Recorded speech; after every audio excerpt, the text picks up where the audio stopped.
नमस्कार, आवाज इंडिया में आपका स्वागत है। शिवसेना नेता और सांसद संजय राउत ने मुखपत्र सामना में कांग्रेस की आलोचना की है। शिवसेना के मुखपत्र सामना के संपादकीय के जरिए निशाना साधते हुए कहा है कि डी राजा, उमर अब्दुल्ला, ममता बनर्जी की भावनाओं की बात करें तो हमारे घटक दलों के बीच का संवाद खत्म हो गया है। हमें संवाद की जरूरत है। संवाद की कमी के कारण नुकसान पहुंचा है। साथ ही संजय राउत ने कहा कि आपसी मतभेद कोई नई बात नहीं है, लेकिन लोकसभा के लिए हमें एकजुट होना होगा। इसलिए हमें ऐसा कुछ नहीं बोलना चाहिए जिससे गलत संदेश जाए। तुम्ही असं का म्हणता की आजच्या सामनाच्या संपादकीयामध्ये काँग्रेसवर सडकून टीका आहे? आजचं जर तुम्ही सामनाचं संपादकीय काळजीपूर्वक वाचाल तर इंडिया आघाडीचं मन मोकळं केलेलं आहे. मन मोकळं करणं म्हणतात.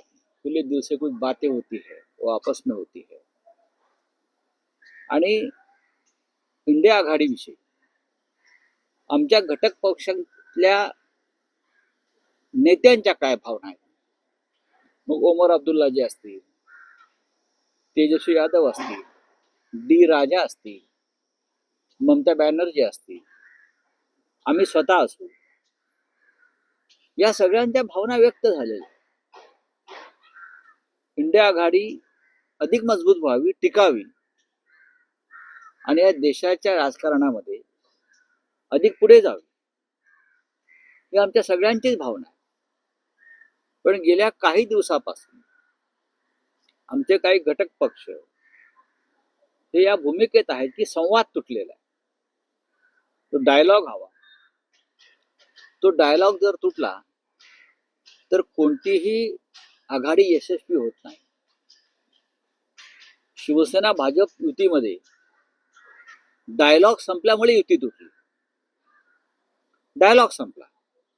2019 साली योग्य प्रकारे कम्युनिकेशन आणि डायलॉग झालं नाही, त्याचा परिणाम हा युती तुटण्यात झाला. इकडे आता महाविकास आघाडी सोडून द्या, इंडिया आघाडीमध्ये 30 पक्ष आहेत. सर्व 30 पक्षांशी संवाद ठेवण्यासाठी काही जबाबदार नेत्यांची नियुक्ती झाली पाहिजे, हे माननीय उद्धव ठाकरे साहेबांनी अनेकदा सांगितलेलं आहे. इंडिया आघाडीच्या बैठकीमध्ये इतर सुद्धा प्रमुख नेत्यांनी हा विषय मांडला होता. पण एक मात्र सत्य आहे, जे ओमर अब्दुल्ला यांनी सांगितलं किंवा अन्य नेत्यांनी सांगितलं, की ही आघाडी लोकसभा निवडणुकीसाठी निर्माण झाली. हे जरी खरं असलं तरी देशाच्या राजकारणामध्ये इंडिया आघाडीनं लोकसभा निवडणुकीमध्ये चमकदार कामगिरी केली. नरेंद्र मोदीचं बहुमत संपवून टाकलं लोकसभेत.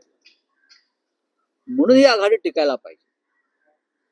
फक्त संसदेत नाही, संसदेच्या बाहेर सुद्धा आम्ही काम केलं पाहिजे. ज्या पद्धतीनं पुन्हा एकदा हुकुमशाही डोकं वर काढते ती बाब चिंताजनक आहे.